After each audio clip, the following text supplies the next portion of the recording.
प्यारे शिव भक्तों, बूढ़ी चिड़िया ने बताया कि यदि बुढ़ापे में आंसू नहीं बहाना चाहते हो तो यह 4 बातें संतानों को कभी नहीं कहनी चाहिए।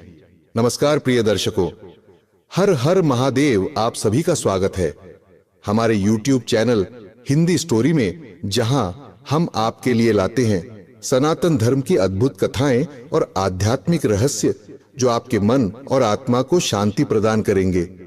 यदि आप एक सच्चे सनातनी हैं और भगवान श्री राम में अटूट श्रद्धा रखते हैं तो अभी वीडियो को लाइक करें, चैनल को सब्सक्राइब करें और कमेंट में जय श्री राम लिखकर अपना समर्थन व्यक्त करें। तो आइए प्रिय दर्शकों, बिना देरी किए आरंभ करते हैं।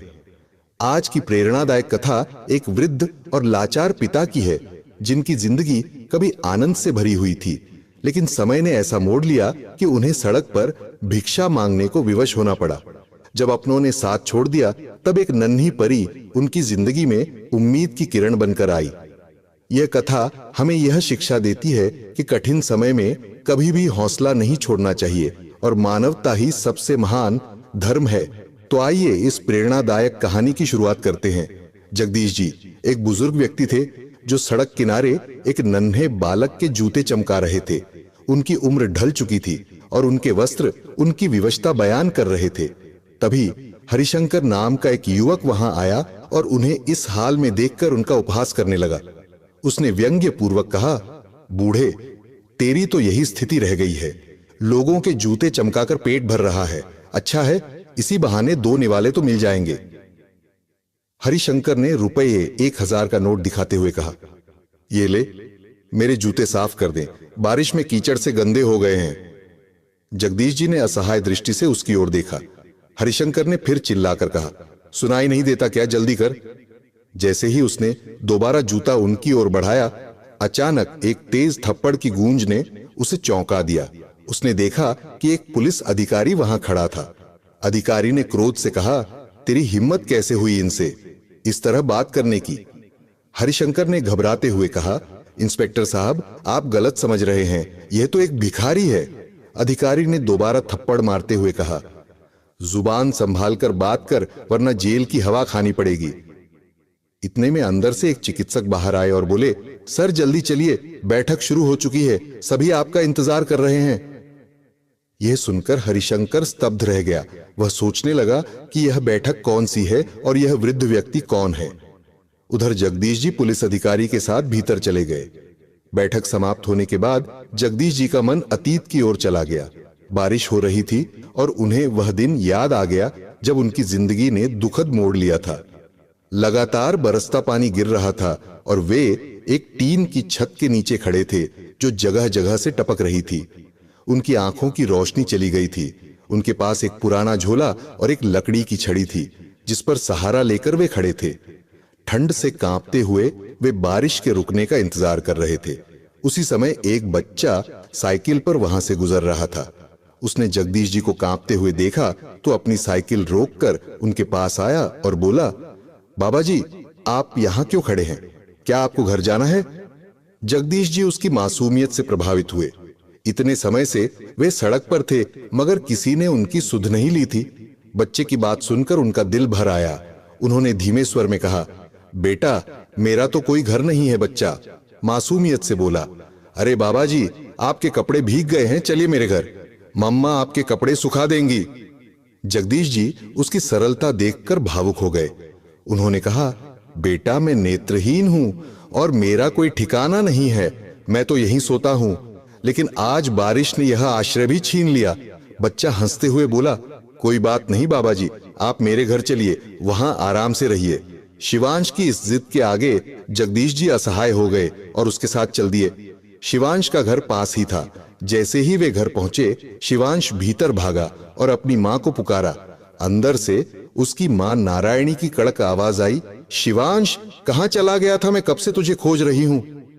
यह सुनकर जगदीश जी दरवाजे पर ही ठिठक गए।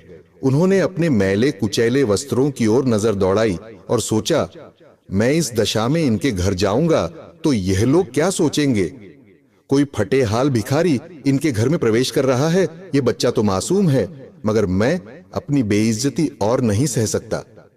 यह विचार आते ही उन्होंने धीरे धीरे दबे कदमों से वहां से खिसकना उचित समझा। बाहर आए तो बारिश पहले से भी तेज हो चुकी थी। तेज गति से चलते हुए वे एक वृक्ष के नीचे पहुंचे जहां एक पुरानी लकड़ी की बेंच पड़ी थी। उस पर बैठते ही घने पेड़ की पत्तियों से टपकती बारिश की बूंदें उन पर गिरने लगी। ठंड और भीगने के कारण उनका शरीर कांपने लगा। उन्होंने अपने पुराने थैले से एक गंदी सी चादर निकाली और उसे ओढ़कर उसी वृक्ष के नीचे बैठ गए। पिछले 2 वर्षों से जगदीश जी भिक्षा मांगकर जीवन यापन कर रहे थे। उनके जरवस्त्र और दुर्बल शरीर उनकी जिंदगी की पूरी कहानी कह रहे थे।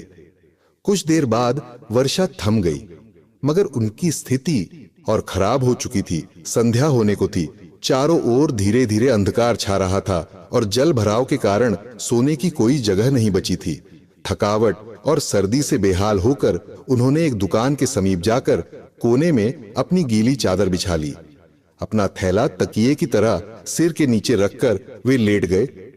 वर्षा के कारण दुकान के पास चाय नाश्ते की दुकान पर लोगों की भीड़ लगी हुई थी। थोड़ी देर बाद किसी ने जगदीश जी को हल्के से झकझोर दिया।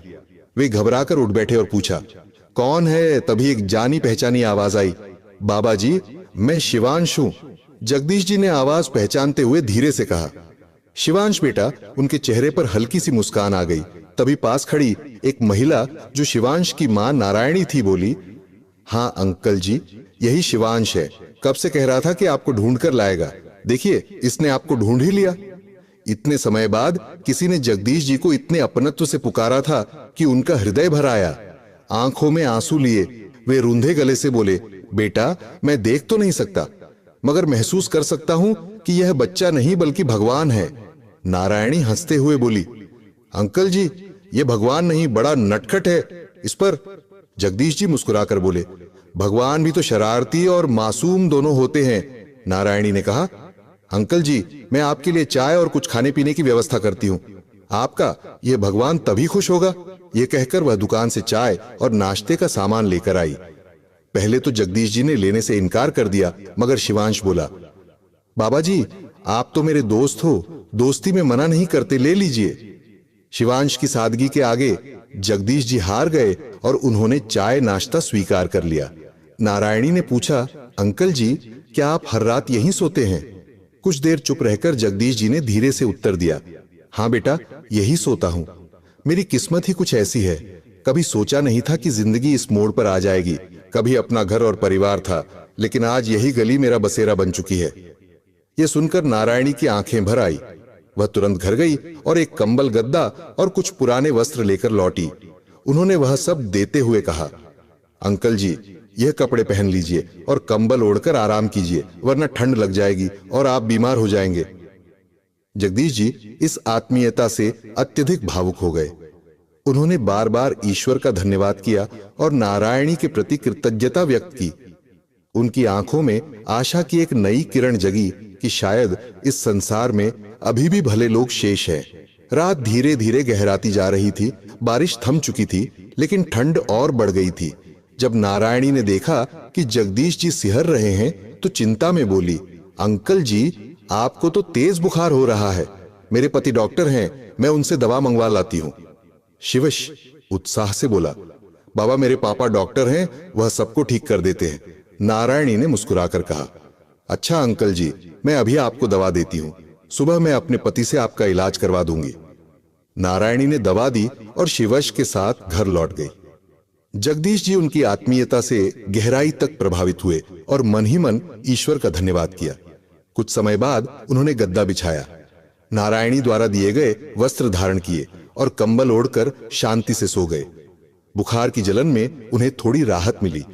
सुबह होते ही शिवांश ने अपने पापा देवराज से कहा, पापा, कल रात वाले बाबा जी को तेज बुखार था, आपको उन्हें देखने चलना होगा। देवराज ने बिना विलंब किए अपना चिकित्सा बैग उठाया और शिवांश के साथ चल पड़े। जब वे वहां पहुंचे तो पाया कि जगदीश जी वहां नहीं थे। शिवांश घबरा गया और चारों ओर देखने लगा। देवराज ने भी उन्हें खोजने का प्रयास किया, लेकिन वे कहीं दिखाई नहीं दिए। तभी शिवांश ने उत्साह से कहा, पापा, मुझे पता है बाबाजी कहां होंगे। वह तेज कदमों से दौड़ने लगा। देवराज ने उसे रोकने की कोशिश की, लेकिन शिवांश बिना रुके आगे बढ़ता गया। वह उस स्थान पर पहुंचा जहां जगदीश जी टीन के शेड के नीचे बैठा करते थे। उसने मुस्कुराकर कहा, यही है बाबा जी। देवराज को राहत मिली और वे तेजी से जगदीश जी के पास पहुंचे। शिवांश ने उत्सुकता से पूछा, बाबा, कल रात मम्मी ने जो कंबल और बिस्तर दिया था वह कहां है?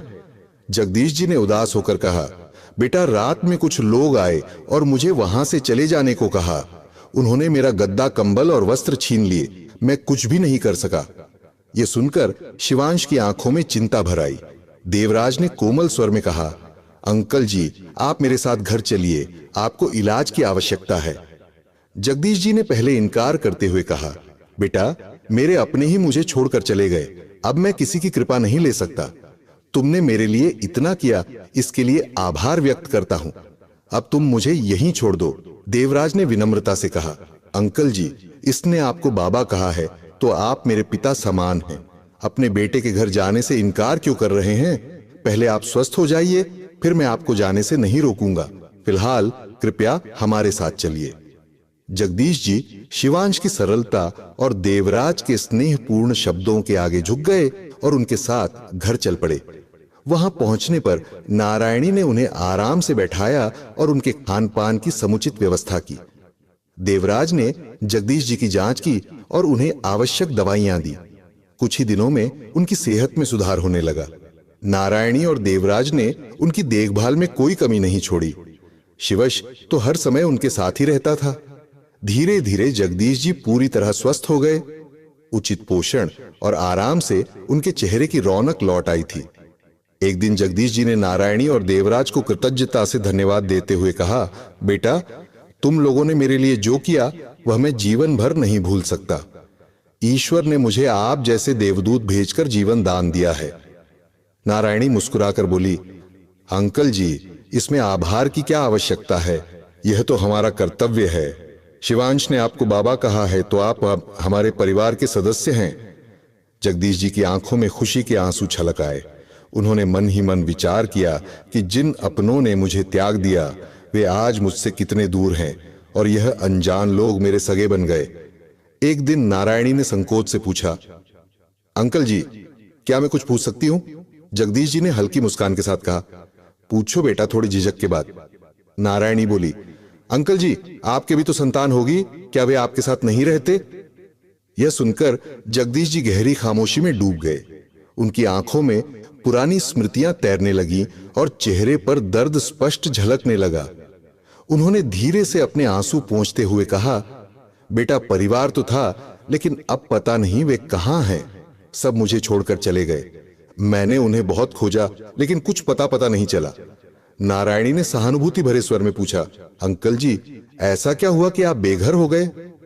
यह सुनते ही जगदीश जी अतीत की गहराइयों में खो गए।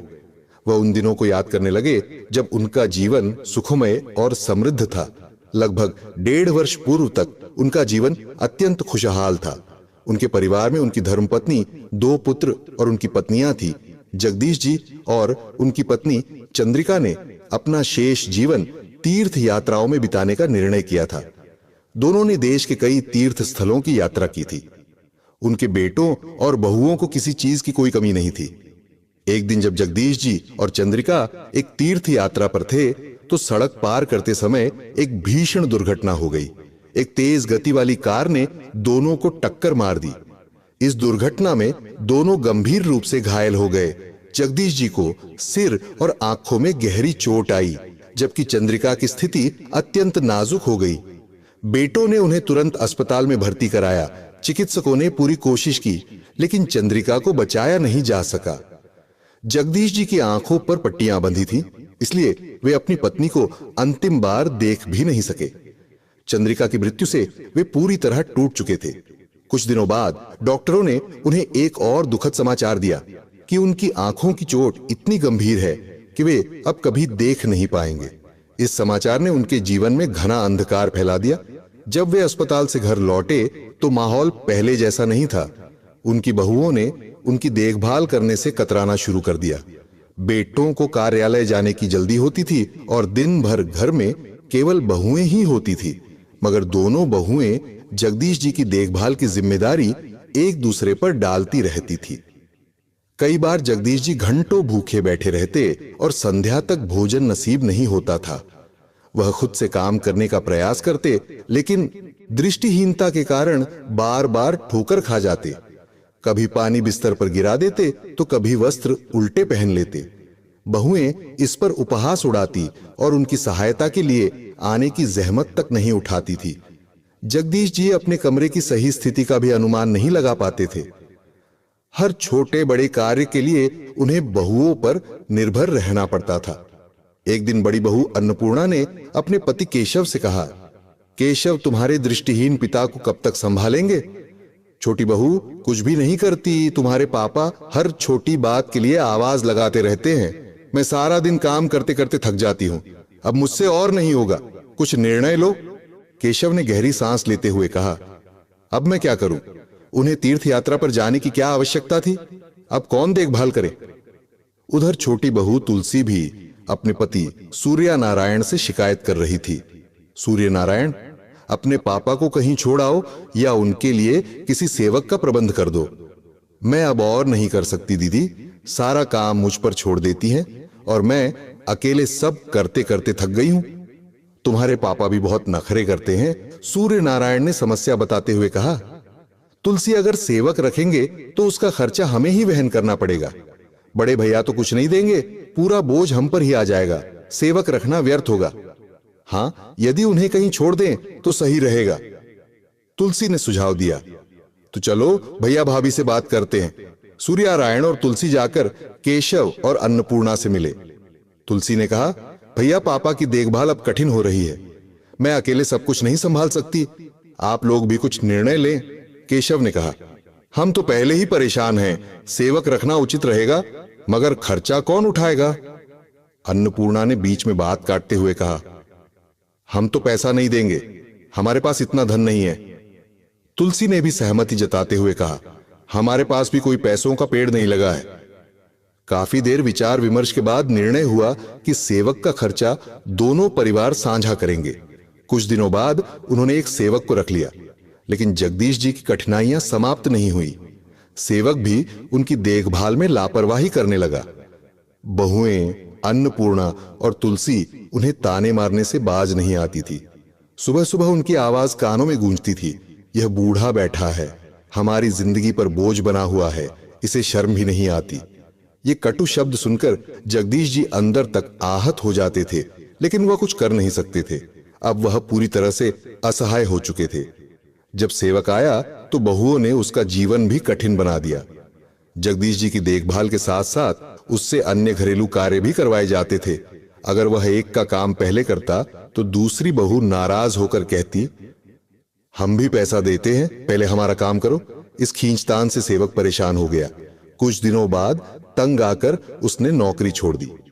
सेवक के चले जाने के बाद दोनों बहुएं अपने अपने कमरों में चली गई, मगर जगदीश जी की तकलीफ और बढ़ गई।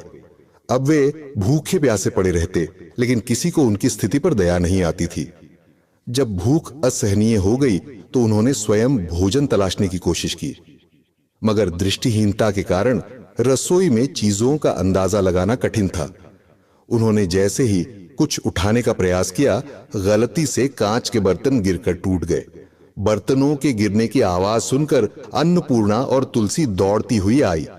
रसोई में बिखरे कांच के टुकड़ों को देखकर अन्नपूर्णा क्रोधित हो गई। उसने चिल्लाकर कहा, तेरी वजह से नौकर भाग गया और अब यह नुकसान कर रहा है, ये सब नुकसान कौन भरेगा? क्रोध में उसने जगदीश जी को धक्का दे दिया, जिससे वह नीचे गिर पड़े। दुर्भाग्यवश वह टूटे कांच के टुकड़ों पर जा गिरे, जिससे उनके शरीर पर गंभीर चोटें आ गईं। वह पीड़ा से कराहने लगे, मगर बहुओं को इससे कोई फर्क नहीं पड़ा। उन्होंने जगदीश जी की हालत पर ध्यान ना देते हुए उल्टा उन्हें भला बुरा कहना जारी रखा। उनकी स्थिति इतनी दयनीय हो चुकी थी कि बेटों ने उन्हें एक सरकारी अस्पताल में भर्ती करा दिया। लेकिन अस्पताल में भर्ती कराने से पहले उन्होंने जगदीश जी से कुछ दस्तावेजों पर हस्ताक्षर करवा लिए। जगदीश जी को कुछ समझ नहीं आया, लेकिन उन्होंने बिना कुछ सोचे समझे हस्ताक्षर कर दिए। अस्पताल में उपचार के दौरान उनकी हालत धीरे धीरे बेहतर होने लगी, मगर इस अवधि में कोई भी उनसे मिलने नहीं आया। चिकित्सक और नर्सों ने जब उनके परिवार के बारे में पूछा तो वे कुछ नहीं बता सके। हर दिन वह भगवान से प्रार्थना करते कि शायद कोई अपना उन्हें देखने आए, मगर कोई भी नहीं आया। जब जगदीश जी की तबीयत पूरी तरह से सुधर गई तो उन्होंने अस्पताल से छुट्टी ली और अपने घर की ओर रवाना हो गए।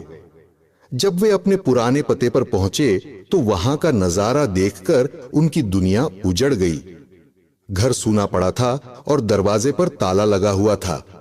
आसपास के लोगों से पूछने पर झा उनका परिवार यह मकान बेचकर कहीं और चला गया है, यह सुनकर जगदीश जी वहीं दरवाजे के सामने बैठ गए। वे कई घंटों तक वहीं बैठे सोचते रहे कि आखिर ऐसा क्यों हुआ। जब कोई उत्तर नहीं मिला तो वे धीरे धीरे उठे और समीप के एक मंदिर में चले गए। अब उनकी जिंदगी का हर दिन ईश्वर की आराधना करने और अपने परिवार के लौटने की प्रतीक्षा में बीतने लगा, लेकिन कोई वापस नहीं आया। इस मार्मिक कहानी को सुनकर नारायणी की आंखों में आंसू छलक आए। वह बोली, अंकल जी, आपके साथ बहुत अन्याय हुआ है। ऐसी संतानें कैसे हो सकती हैं जो अपने पिता का भी ख्याल ना रख सकें। जगदीश जी ने गहरी सांस लेते हुए कहा, बेटा, सब तुम्हारी तरह नहीं होते। मैंने भी अपने बच्चों को अच्छे संस्कार देने की पूरी कोशिश की थी, लेकिन अब समझ नहीं आता कि दोष किसे दूं। किस्मत को, खुद को, बच्चों को या अपने ही संस्कारों को। शायद यह सब मेरी ही नियति में लिखा था। यह कहते हुए उनकी आंखों से आंसू बहने लगे। शिवांश जो पास खड़ा था उनके आंसू पोंछते हुए बोला, बाबा, आप रोइए मत, अब हम आपके अपने हैं, आपको कहीं जाने की जरूरत नहीं है। जगदीश जी ने उस मासूम बालक को स्नेह भरी दृष्टि से देखा और मन ही मन सोचा, इतना अपनापन तो मुझे मेरे अपनों ने भी नहीं दिया, लेकिन यह अनजान परिवार मुझे अपना मानकर इतना कर रहा है। एक दिन देवराज ने जगदीश जी के पास आकर कहा, अंकल जी, पास में एक नेत्र चिकित्सा शिविर आयोजित किया गया है। वहां आपकी आंखों की जांच करवाई जा सकती है। हो सकता है कि कोई उपचार संभव हो और आप फिर से देख सकें। क्या पता भगवान ने आपके लिए कोई मार्ग खोल दिया हो।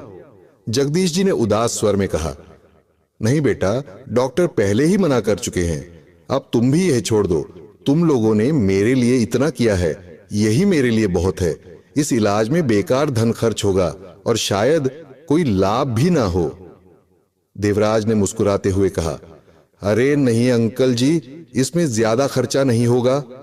यह शिविर गरीबों के लिए निशुल्क लगाया गया है। एक बार प्रयास करने में क्या हानि है। यह सुनते ही पास खड़े शिवश ने उल्लास से कहा, बाबा जी, अब आप देख सकेंगे, कृपया चलिए ना। जगदीश जी ने पहले थोड़ा संकोच किया, लेकिन नारायणी और देवराज के बार बार समझाने पर वे अंततः जाने को तैयार हो गए। अगले ही दिन देवराज उन्हें लेकर शिविर में पहुंचे। चिकित्सकों ने उनकी आंखों की विस्तृत जांच की और बताया कि इलाज से उनकी दृष्टि लौटने की थोड़ी संभावना है, लेकिन इसके लिए दीर्घकालिक उपचार आवश्यक होगा। देवराज ने तुरंत सहमति व्यक्त की और जगदीश जी का इलाज प्रारंभ हो गया। लगातार 1 महीने तक उपचार चला। जब कुछ सुधार दिखने लगा तो चिकित्सकों ने कहा कि यदि उपचार नियमित रूप से चलता रहा तो उनकी दृष्टि वापस आ सकती है। यह सुनकर देवराज और नारायणी असीम प्रसन्न हुए और शिवांश तो खुशी से झूम उठा। धीरे धीरे 6 महीने बीत गए।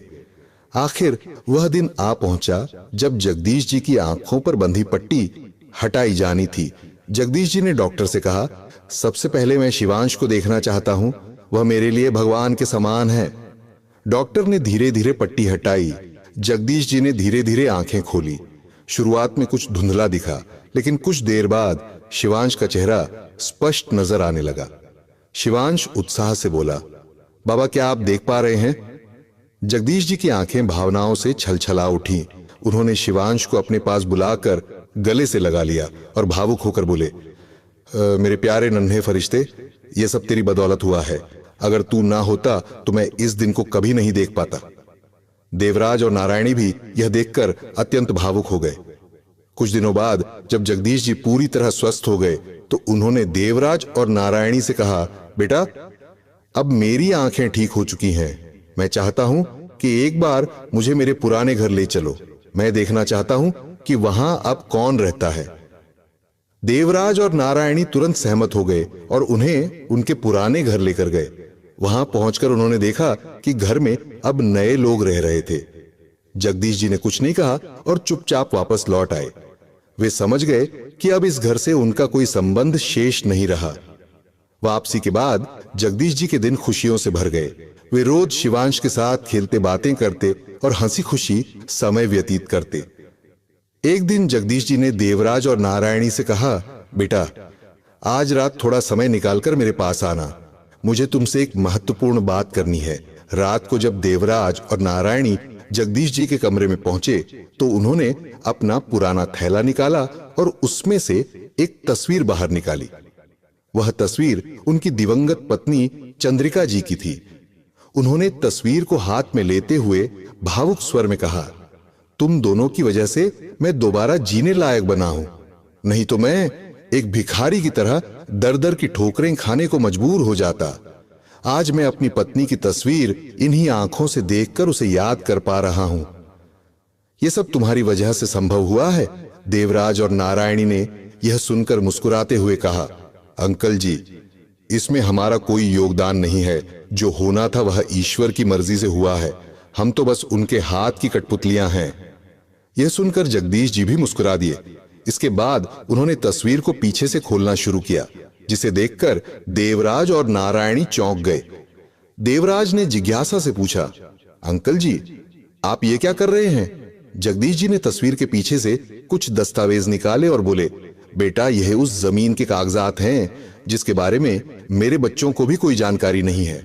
यह संपत्ति हमने तीर्थ यात्रा पर जाने से पहले खरीदी थी और इसके लिए गांव की अपनी जमीन बेची थी। हमने सोचा था कि तीर्थ यात्रा से लौटने के बाद इसे अपने बच्चों को उपहार में देंगे, मगर उनकी हरकतें देखकर मेरा मन बदल गया।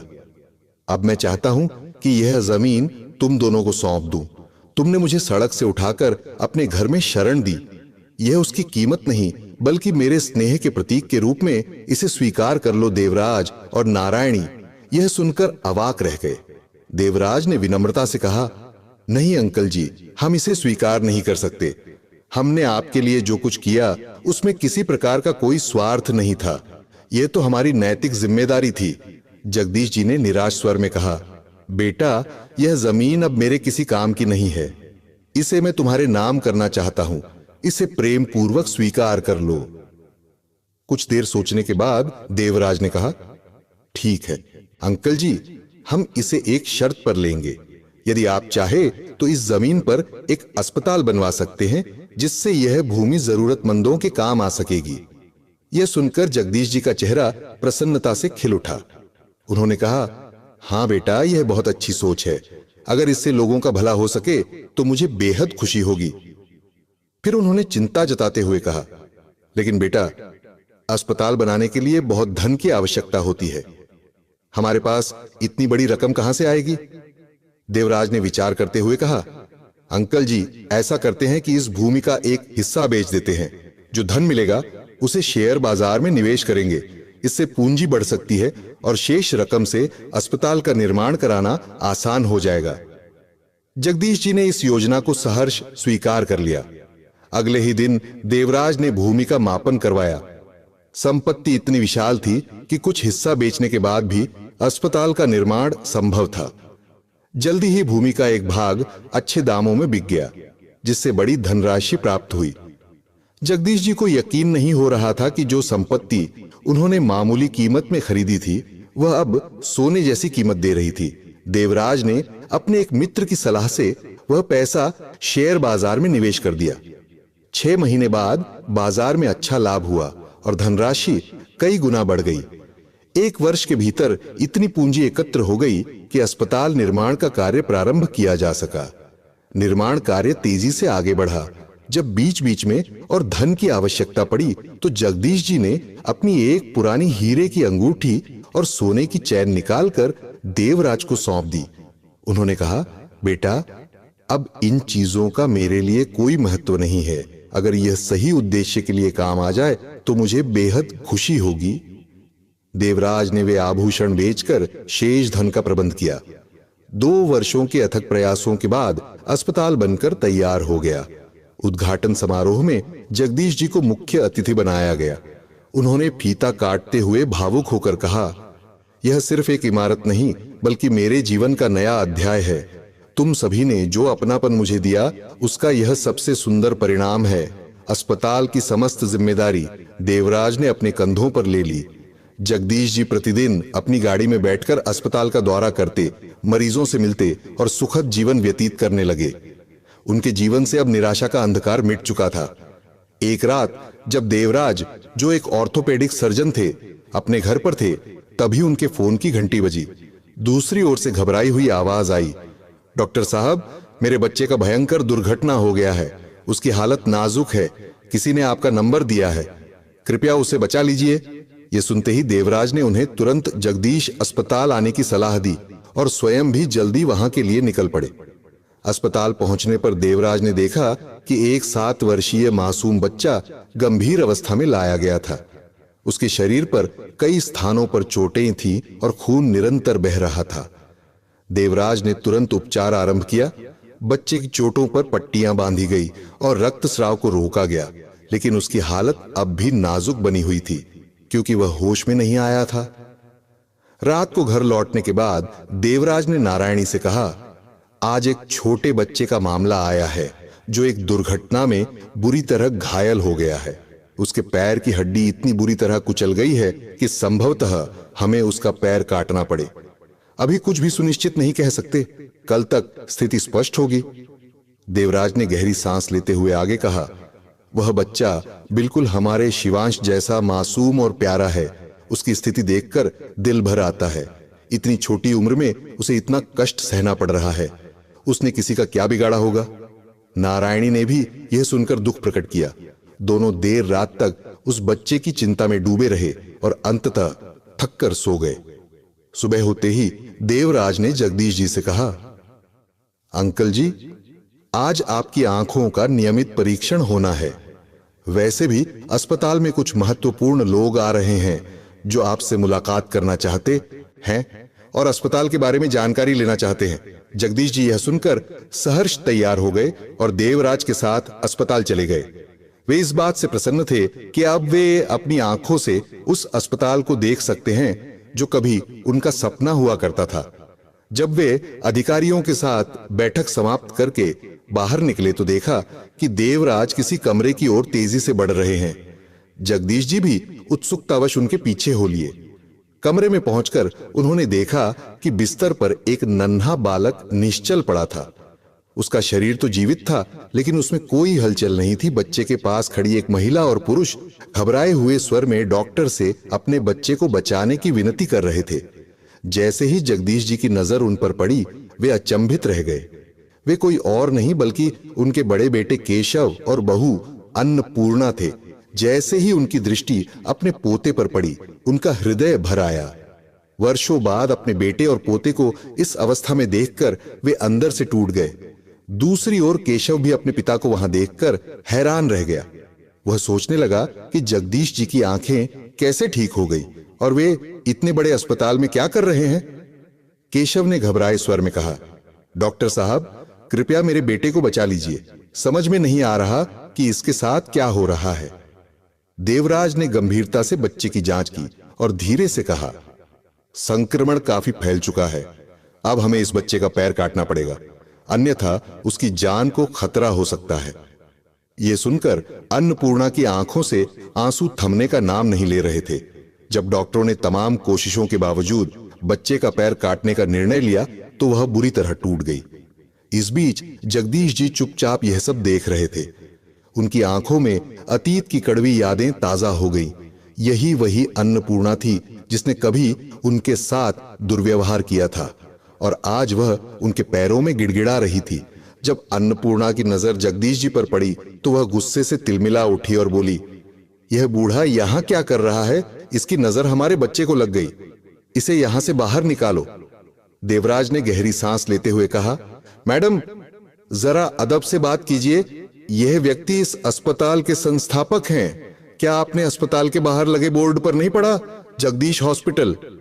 ये सुनते ही अन्नपूर्णा अवाक रह गई। वह सोचने लगी कि यह बूढ़ा इतना बड़ा अस्पताल का मालिक कैसे बन गया। केशव, जो अब तक शर्म से सिर झुकाए खड़ा था, अपनी गलतियों को समझने लगा। जगदीश जी ने दर्द भरी नजरों से केशव और अन्नपूर्णा को देखा। उनका गला भर आया और वे बोले, यही जानना चाहते हो ना कि तुम्हारा बाप मरा क्यों नहीं, कैसे बच गया और यह सब कैसे कर लिया? वे आगे बोले, मुझे पता है कि तुम मुझे खोजने नहीं आए थे। तुमने घर बेचने की योजना बना ली थी और मुझसे झूठ बोलकर दस्तावेजों पर हस्ताक्षर करवा लिए थे। केशव शर्म से चुपचाप खड़ा रहा और अन्नपूर्णा इधर उधर देखने लगी, मानो इस स्थिति से बचने का कोई रास्ता खोज रही हो। इसी दौरान नर्स बच्चे को इंजेक्शन लगाने आई जगदीश जी अपने पोते को निहारते हुए बोले, तुम दोनों ने मेरे साथ जो किया उसका परिणाम तो तुम्हें मिल चुका है, लेकिन यह मासूम बालक किसी गलती का भागी नहीं है। केशव कांपते हुए स्वर में बोला, पापा ऐसा तो मैंने कभी नहीं सोचा था। लेकिन उसकी बात समाप्त होने से पहले ही बच्चे ने गहरी गहरी सांसें लेना शुरू कर दी। अन्नपूर्णा घबराई हुई बच्चे की ओर दौड़ी और उसे पुकारने लगी, लेकिन उसमें कोई हलचल नहीं हो रही थी। डरी हुई अन्नपूर्णा तुरंत जगदीश जी की ओर मुड़ी। उसकी आंखें आंसुओं से भरी हुई थी। वह उनके चरणों में गिरकर गिड़गिड़ाने लगी, पापा जी कृपया डॉक्टर को बुलवा दीजिए, आप ही इस अस्पताल के स्वामी हैं, वही डॉक्टर मेरे बेटे की जान बचा सकते हैं। देखिए इसकी हालत कितनी खराब है, कृपया मेरी सहायता कीजिए। पापा जी जगदीश जी का हृदय अपने पोते के लिए पिघल गया। उन्होंने सोचा, इस मासूम की कोई गलती नहीं है। यदि मैं इसके लिए कुछ न करूं तो यह मेरे जीवन की सबसे बड़ी पीड़ा बन जाएगी। उन्होंने तुरंत देवराज को फोन किया। फोन उठाते ही जगदीश जी ने गंभीर स्वर में कहा, बेटा तुम्हें तुरंत आना होगा। जिस बच्चे का तुम इलाज कर रहे हो वह मेरा पोता है, उसकी हालत बेहद नाजुक है, जल्दी आ जाओ। देवराज ने उनकी चिंतित आवाज सुनते ही जवाब दिया, अंकल जी मैं 5 मिनट में पहुंच रहा हूं, आप चिंता ना करें। देवराज ने तुरंत अपनी बैठक को स्थगित किया और अस्पताल पहुंच गए। आते ही उन्होंने बच्चे को तुरंत आईसीयू में स्थानांतरित करने का निर्देश दिया। मेडिकल स्टाफ पूरी तत्परता से कार्य में जुट गया। बारीकी से स्थिति का निरीक्षण करने के बाद देवराज ने कहा, संक्रमण बहुत तेजी से फैल चुका है। यदि अभी सर्जरी नहीं की गई तो उसकी जान को खतरा हो सकता है। हमें तुरंत ऑन ऑपरेशन करना होगा। अन्नपूर्णा और केशव ने एक दूसरे की ओर देखा। अन्नपूर्णा रोते हुए बोली, डॉक्टर साहब कृपया कुछ भी कीजिए, लेकिन मेरे बेटे को बचा लीजिए। मैं उसके जीवन के लिए कुछ भी करने को तैयार हूं। सर्जरी शुरू हो गई। बाहर खड़े केशव और अन्नपूर्णा घबराए हुए भगवान से प्रार्थना कर रहे थे। उन्होंने जगदीश जी की ओर देखा और हाथ जोड़कर क्षमा याचना करने लगे। अन्नपूर्णा रोते हुए बोली, पापा जी मुझसे बहुत बड़ी गलती हो गई। मैंने आपको कितना दुख पहुंचाया इसका एहसास आज हो रहा है। कृपया मुझे क्षमा कर दीजिए, मैं बहुत बड़ी अपराधिनी हूं। केशव भी हाथ जोड़ते हुए बोला, पापा अगर आज आप ना होते तो हमारा बेटा शायद बच नहीं पाता। हमें नहीं पता था कि हमारी जिंदगी में ऐसा दिन भी आएगा। कृपया हमें माफ कर दीजिए। जगदीश जी चुपचाप खड़े रहे। उन्होंने कुछ नहीं कहा। उनकी आंखें अपने पोते पर टिकी रहीं और वे भीतर ही भीतर ईश्वर से उसके लिए प्रार्थना करते रहे।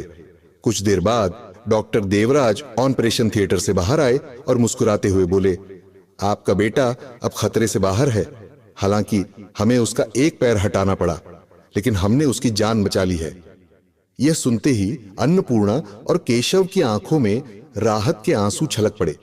वे दौड़कर जगदीश जी के पास आए और उनके पैरों में गिर गए। अन्नपूर्णा रोते हुए बोली, पापा आपने आज साबित कर दिया कि आप हमसे कहीं बड़े इंसान हैं। आपने हमारी इतनी गलतियों को भुलाकर हमारे बच्चे की जान बचाई। हम आपकी यह उदारता कभी नहीं भूल पाएंगे। जगदीश जी ने उन्हें सहारा देकर उठाते हुए कहा, मैंने यह सब अपने पोते के लिए किया है। उसे अपने जीवन को पूरी तरह से जीने का अधिकार है। केशव और अन्नपूर्णा ने वादा किया कि वे अपनी गलतियों को सुधारने की हर संभव कोशिश करेंगे। जगदीश जी की आंखों में संतोष की चमक थी। उनके पोते का जीवन सुरक्षित हो गया था और परिवार में दूरियों की जगह अब नजदीकियों के नए बीज अंकुरित हो रहे थे। केशव और अन्नपूर्णा ने डॉक्टर देवराज को धन्यवाद दिया, लेकिन देवराज ने हाथ जोड़ते हुए कहा, मुझे नहीं, उनका आभार व्यक्त कीजिए जिनकी वजह से यह सब संभव हो सका। यदि जगदीश जी ने समय पर मुझे नहीं बुलाया होता तो हम यह सब नहीं कर पाते। महेश और अन्नपूर्णा शर्मिंदगी की और पश्चातावे से भरे हुए जगदीश जी की ओर मुड़े। उनकी आंखों में पश्चाताप के आंसू थे। तभी पीछे से एक आवाज आई, भैया मुझे माफ करना, मैं तुम्हारा फोन नहीं उठा सका। यह हरेंद्र था जो अपनी पत्नी तुलसी के साथ अस्पताल पहुंचा था। जैसे ही उसकी नजर जगदीश जी पर पड़ी, वह ठिठक गया। उसकी आंखें अविश्वास से फैल गई और तुलसी भी चकित होकर अपने ससुर को देखने लगी। महेश गुस्से में हरेंद्र की ओर बढ़ा और बोला, मुझे पता है कि तुमने फोन क्यों नहीं उठाया। तुम्हें लगा होगा कि मैं पैसों के लिए फोन कर रहा हूं। देखो, आज वही पिता जिन्हें हमने घर से निकाल दिया था, वही हमारी मदद के लिए आगे आए और मेरे बेटे की जान बचा ली। महेश धीरे से जगदीश जी के पास आया, हाथ जोड़कर कहा, पापा जी, आपने हमें क्षमा नहीं किया, लेकिन हमारे बच्चे की जान बचाकर हमारी आंखें खोल दी। आपने हमें सिखाया कि माता पिता का असली महत्व क्या होता है। आज मुझे अपनी गलतियों का एहसास हो रहा है और मैं इसके लिए बहुत शर्मिंदा हूं। जगदीश जी ने गहरी सांस लेते हुए कहा, मैंने तुम लोगों से कभी माफी की उम्मीद नहीं की थी। जो कुछ हुआ वह मेरी नियति थी, लेकिन अब मैं चाहता हूं कि तुम लोग अपनी गलतियों से सबक लो और अपने बच्चों को वे संस्कार दो जो मैं तुम्हें नहीं दे सका। यह कहकर जगदीश जी अपनी कार में बैठ गए और घर के लिए निकल पड़े। महेश, अन्नपूर्णा और उनका छोटा बेटा, साथ ही हरेंद्र और तुलसी उन्हें जाते हुए चुपचाप देखते रहे। इस घटना ने न केवल महेश और हरेंद्र को, बल्कि अस्पताल में मौजूद सभी लोगों को यह सीख दी कि माता पिता का स्थान संसार में सबसे ऊंचा होता है। उन्हें कभी भी बोझ ना समझें, बल्कि उनका सम्मान करें। आशीर्वाद से ही जीवन समृद्ध होता है। अब जानते हैं उन 4 महत्वपूर्ण बातों के बारे में जो संतान को कभी नहीं बतानी चाहिए। पहली बात, अपने संघर्षों की कहानियां बार बार साझा ना करें। यदि आप बार बार अपने कठिन दिनों की बातें करते हैं तो संतान को यह एक बोझ लगने लगता है। वे आपकी बातों को गंभीरता से लेंगे, लेकिन धीरे धीरे वे इससे बचने लगेंगे। अपनी संघर्ष की कहानियों को अपने तक सीमित रखें और जीवन में खुशियां साझा करें। दूसरी बात, अपनी संपत्ति और धन संबंधी जानकारी औलाद को ना बताएं। यह ना कहें कि आपने कितनी संपत्ति अर्जित की है और उनके लिए क्या छोड़ा है। इससे उनकी अपेक्षाएं बढ़ सकती हैं और वे स्वावलंबी बनने के बजाय उस पर निर्भर हो सकते हैं। उन्हें स्वतंत्र बनने दें और सही समय पर जो उचित हो वह करें। तीसरी बात, अपनी छोटी छोटी स्वास्थ्य समस्याओं के बारे में बच्चों से बार बार चर्चा ना करें। यदि आपको किसी बीमारी या दर्द की समस्या है तो समाधान खोजें, लेकिन संतान को हर समय इसकी जानकारी देना उन्हें चिंता में डाल सकता है। वे आपकी मदद अवश्य करना चाहेंगे, लेकिन बार बार सुनने से वे स्वयं भी परेशान हो सकते हैं। चौथी बात, अपनी भावनात्मक कमजोरी संतान के सामने प्रकट ना करें। यदि आप अकेलापन या भय महसूस करते हैं तो इसे अपने आत्मबल से संभालें। औलाद को यह भरोसा दें कि आप मजबूत हैं। इससे वे भी अपने जीवन में जिम्मेदार और आत्मनिर्भर बनेंगे। इसलिए याद रखें, यदि बुढ़ापे में आंसू बहाने से बचना है तो यह 4 बातें संतान से कभी ना कहें। अपना आत्मसम्मान बनाए रखें और अपने अनुभवों से उन्हें सही राह दिखाएं। खुश रहिए और उन्हें भी खुश रहने दीजिए। प्रिय दर्शकों, हमारी आज की कहानी यहीं समाप्त होती है। आशा है कि यह कहानी आपको प्रेरित करेगी और जीवन में धैर्य और सत्य का महत्व सिखाएगी। प्रिय दर्शकों, इस कथा के बारे में आपके क्या विचार हैं? कृपया अपनी अनमोल राय हमें कमेंट बॉक्स में जरूर बताएं। अगर यह कथा आपको पसंद आई हो तो कृपया वीडियो को लाइक करें, चैनल हिंदी स्टोरी को सब्सक्राइब करें और इस वीडियो को अधिक से अधिक अपने मित्रों और परिवारजनों के साथ शेयर करें। धन्यवाद। हर हर महादेव।